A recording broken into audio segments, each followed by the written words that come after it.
Atos dos Apóstolos, capítulo 19. E sucedeu que, enquanto Apolo estava em Corinto, Paulo, tendo passado por todas as regiões superiores, chegou a Éfeso, e achando ali alguns discípulos, disse-lhes: Recebestes vós já o Espírito Santo quando crestes? E eles disseram-lhe: Nós nem ainda ouvimos que haja Espírito Santo. Perguntou-lhes então: Em que sois batizados então? E eles disseram: No batismo de João. Mas Paulo disse: Certamente João batizou com o batismo do arrependimento, dizendo ao povo que cresce no que após ele havia de vir, isto é, em Jesus Cristo. E os que ouviram foram batizados em nome do Senhor Jesus. E impondo-lhes Paulo as mãos, veio sobre eles o Espírito Santo, e falavam línguas e profetizavam. E estes eram, ao todo, uns 12 varões. E entrando na sinagoga, falou ousadamente por espaço de 3 meses, disputando e persuadindo-os acerca do reino de Deus.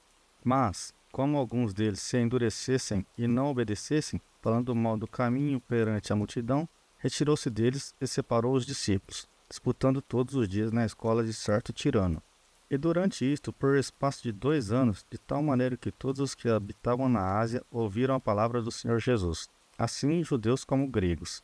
E Deus, pelas mãos de Paulo, fazia maravilhas extraordinárias, de sorte que até os lenços e aventais se levantavam do seu corpo aos enfermos, e as enfermidades fugiam deles, e os espíritos malignos saíam.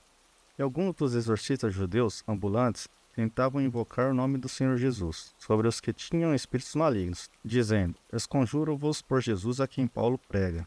E os que faziam isto eram 7 filhos de Seva, judeu principal dos sacerdotes.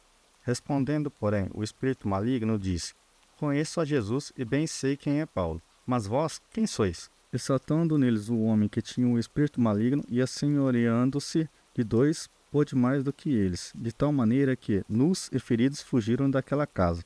E foi isto notório a todos os que habitavam em Éfeso, tanto judeus como gregos, e caiu o temor sobre todos eles, e o nome do Senhor Jesus era engrandecido. E muitos dos que tinham crido vinham confessando e publicando os seus feitos.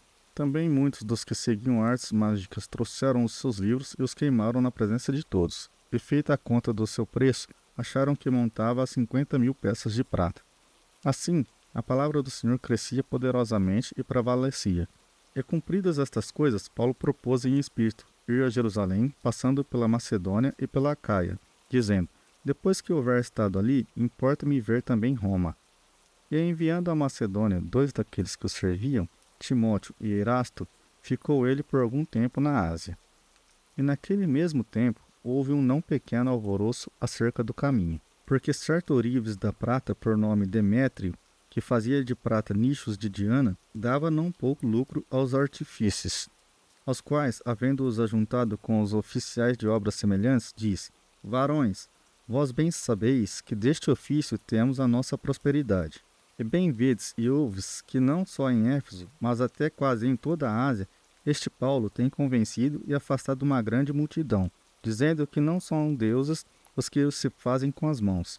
E não somente há o perigo de que a nossa profissão caia em descrédito, mas também de que o próprio templo da grande deusa Diana seja estimado em nada, vindo a majestade daquele que toda a Ásia e o mundo veneram a ser destruída. E ouvindo-o, encheram-se de ira e clamaram dizendo: Grande é a Diana dos Efésios.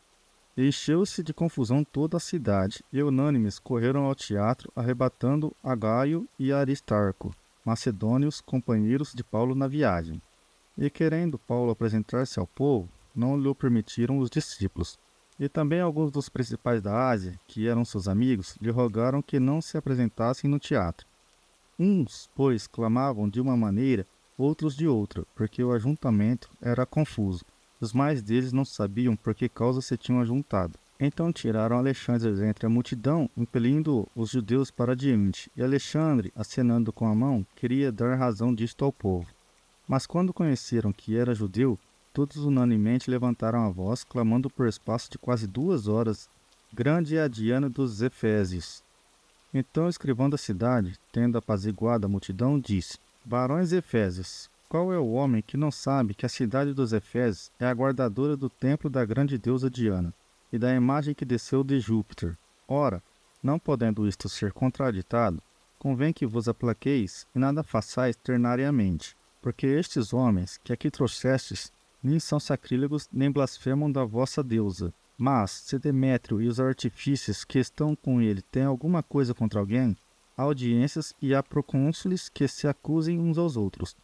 E se alguma outra coisa demandais, averiguar-se-á em legítimo ajuntamento. Na verdade, até corremos perigo de que, por hoje, sejamos acusados de sedição, não havendo causa alguma com que possamos justificar este concurso.